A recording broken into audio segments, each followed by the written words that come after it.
Here's a strange question to start with. If you're lying awake right now at 2 a.m., staring at the ceiling, exhausted but somehow wide awake, do you know why your own body is doing this to you? Most people think it's because they need less sleep as they get older. That's actually one of the most common myths in all of sleep science. Adults in their 60s, 70s, and 80s need almost exactly the same amount of sleep as adults in their 40s. What changes isn't your need for sleep. What changes is how easily your body gets there. Here's what's really happening. Two chemical messengers control your sleep-wake cycle. One is melatonin, which tells your brain it's time to wind down. The other is cortisol, your alertness hormone, which should fade out in the evening. As we age, melatonin production naturally declines, and cortisol can stay elevated later into the night than it used to. So it's not that your body doesn't want rest. It's that the internal switch that used to flip smoothly now sticks a little.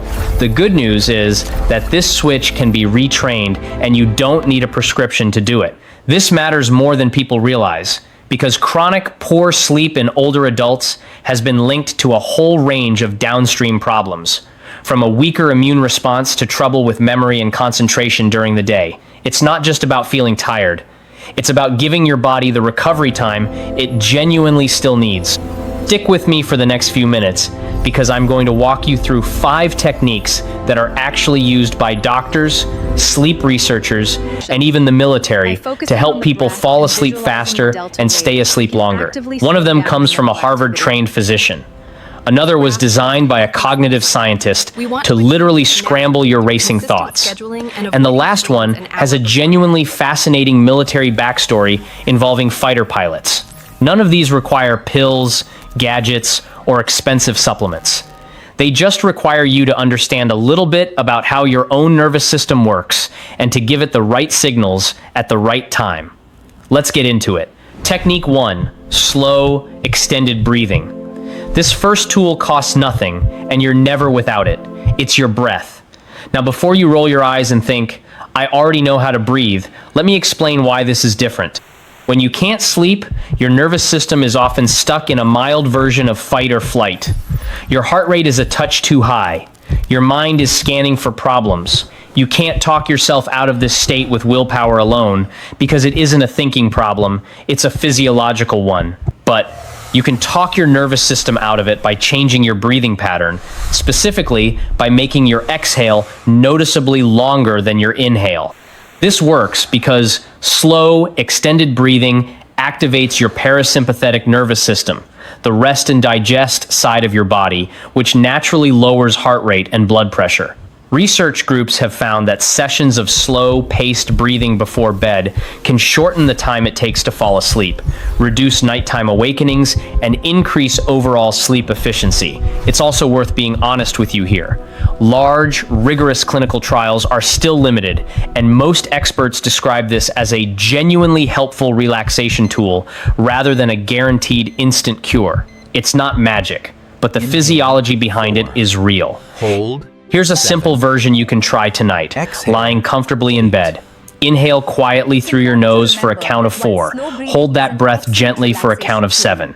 Then exhale slowly through your mouth for a count of 8, letting the air empty out completely. Repeat that for 3 or 4 rounds. Don't strain to hit the exact numbers if 7 feels like a stretch. A shorter hold still works. The important part is that your exhale stays longer than your inhale. If you wake up in the middle of the night, skip the clock watching entirely and go straight back into this pattern. But here's what most people don't realize. Breathing alone often isn't enough if your muscles are holding on to physical tension, which brings us to technique 2.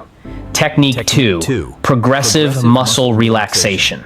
Have you ever laid down feeling exhausted, but your legs feel restless, or your jaw is tight, or your shoulders just won't drop? That's because we often carry tension in our muscles without even noticing it. Progressive muscle relaxation, or PMR, is a well-established relaxation method that works on a simple principle. You can't consciously release a muscle you don't realize is tense. So instead of trying to relax directly, you deliberately tighten a muscle group first, hold it, and then let it go. The contrast makes the release far more noticeable. Start with your feet. Curl your toes downward and tighten your calves for about 5 seconds. Then let everything go loose. Notice the warmth flooding back in. Move up to your thighs, squeeze them along with your glutes. Hold, then release, letting your legs feel heavy against the mattress. Then your hands. Make tight fists. Tense your forearms. Hold and release, letting your fingers go soft and loose. Your shoulders often hold the most stress of all, so pull them up toward your ears. Hold that tension, then let them drop and settle away from your neck. Finally, your face. Scrunch your eyes shut. Clench your jaw slightly. Hold, then let your whole face go slack, jaw loose, tongue resting gently. By the time you've worked from your feet up to your face, your whole body tends to feel noticeably heavier and warmer. This is where things become really important, because a body that's physically this relaxed makes it much harder for your mind to stay in an anxious, alert state. The two are connected. Technique 3, cognitive shuffling. Now, for the actual enemy of most sleepless nights, which isn't your body, it's your mind. You lie down and suddenly your brain starts running through everything at once. Did I lock the door? What about that appointment next week? Why did that conversation feel off earlier? Telling yourself to just stop thinking almost never works, and there's a good reason for that. Trying to suppress a thought tends to backfire, similar to being told not to think of something and immediately thinking of it anyway. What actually works better is redirecting your mind towards something so mundane and unrelated that it can't keep chasing your worries. This is the idea behind a technique developed by a cognitive scientist studying sleep onset, sometimes called cognitive shuffling or serial diverse imagining. Small studies on college students found that people using this method experienced improvements in sleep quality and reported less of that wired, alert feeling right before bed compared to those who didn't use it. It's a newer area of research, so the evidence base is still growing, but the underlying idea that boring, unrelated mental images compete with anxious thoughts lines up with what we know about how attention works. Here's how to try it yourself. Pick a neutral word, something like pillow or garden. Take the first letter and think of a handful of unrelated words that start with it, picturing each one clearly for a few seconds. Say the letter is G. Picture a garden gate swinging open, then a goldfish circling in a bowl, then a green balloon drifting upward. Once you run out of easy words, move to the next letter and repeat.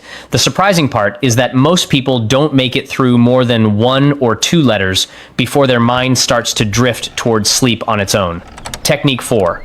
The worry download. This next one isn't something you do in bed. It's something you do about half an hour beforehand, and it can make everything else on this list work better. Think about what happens when a computer has too many browser tabs open. It slows down, overheats, and stops working properly. Your brain does something similar. If you climb into bed with a dozen unresolved worries still open in your mind, part of your brain tries to keep monitoring all of them through the night, which keeps your alertness system partially switched on. The fix is simple, and it's supported by research on structured worry time and pre-sleep cognitive activity. Get a notebook, and about 30 minutes before bed, write down what's on your mind. But don't stop at just naming the worry. Split your page into 2 columns.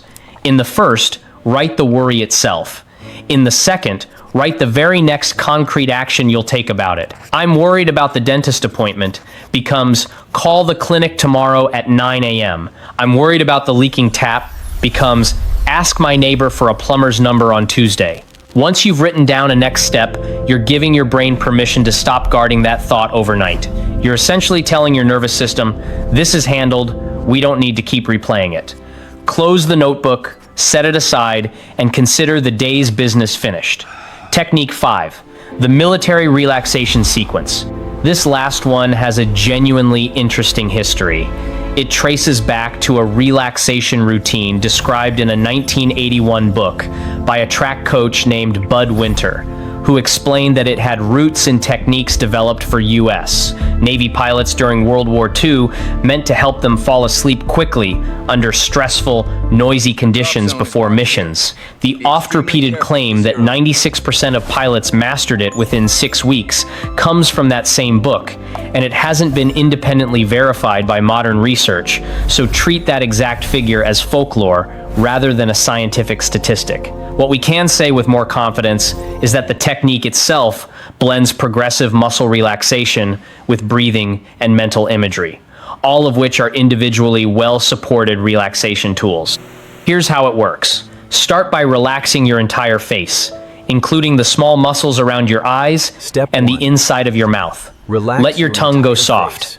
Unclench your jaw completely, then drop your shoulders as low as they'll go, imagining them sinking into the mattress, and let your hands fall open at your sides. Exhale slowly, relaxing your chest, and let that relaxation travel down through your thighs and all the way to your feet. Now comes the mental part, and many people overlook this simple detail.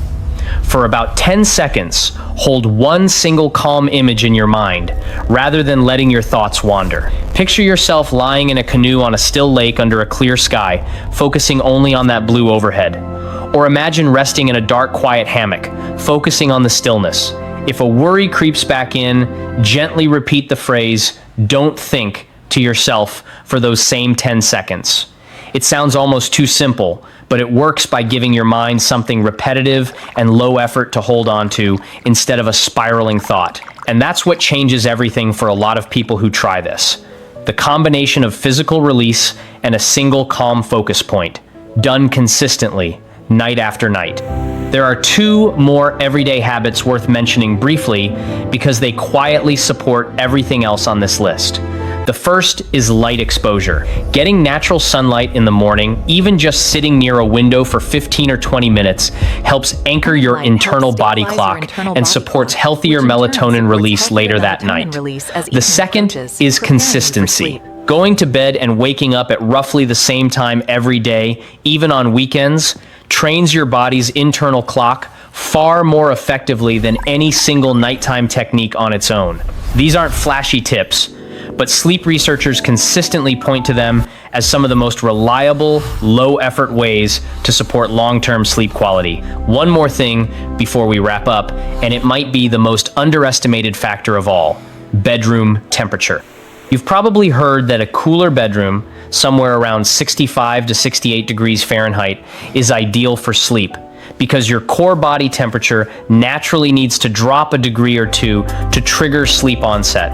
That advice is well documented and correct for most adults.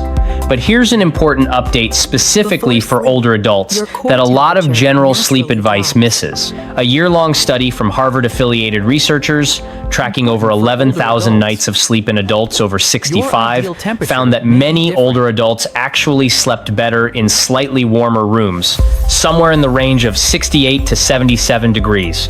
Circulation naturally decreases with age, so a bedroom that feels perfectly cool to a 30-year-old might genuinely be too cold for you, and that can disrupt your sleep just as much as a room that's too warm. So instead of blindly following the 65 degrees for everyone rule, treat it as a starting point and adjust based on how your body actually responds. Keep them warm. Keep your feet warm with socks if you tend to run cold, since warm feet help blood vessels dilate and can assist your body in shedding heat efficiently from your core, which paradoxically helps you cool down internally even in a slightly warmer room. Experiment over a few nights and pay attention to how deeply you sleep, not just how comfortable you feel falling asleep. Let's bring this all together. Sleep doesn't get harder simply because you're older. It gets harder because the signals that trigger sleep, like melatonin and a properly timed drop in cortisol, don't fire as strongly as they used to. Every technique we've covered today, slow breathing, progressive muscle relaxation, cognitive shuffling, the worry download, the military relaxation sequence, and adjusting your room temperature to what actually suits your body, works by directly supporting one of those natural signals rather than fighting against your body with medication. None of these are instant miracle cures, and if you're dealing with persistent severe insomnia, it's genuinely worth speaking with your doctor, since ongoing sleep problems can sometimes point to something else going on that deserves proper medical attention. But for the everyday struggle of a restless mind at 2 a.m., these are real, evidence-informed tools you can start using tonight. Be patient with yourself. These techniques work best with repetition, not perfection. Your body hasn't forgotten how to sleep, it just needs a little help remembering the way there. You don't need to master all 5 techniques tonight. Pick just one, whether it's the breathing pattern, the muscle release, or the mental imagery, and give it a genuine try for a week before judging whether it's working. Small, consistent changes tend to outperform any single dramatic fix when it comes to something as personal as your sleep. If a particular technique doesn't click with you right away, that's completely normal. Everyone's nervous system responds a little differently, so feel free to experiment until you find the combination that fits how your body actually works. Try one tonight, see how your body responds, and build from there. Here's to a calmer mind, a cooler room, and the rest you've been missing.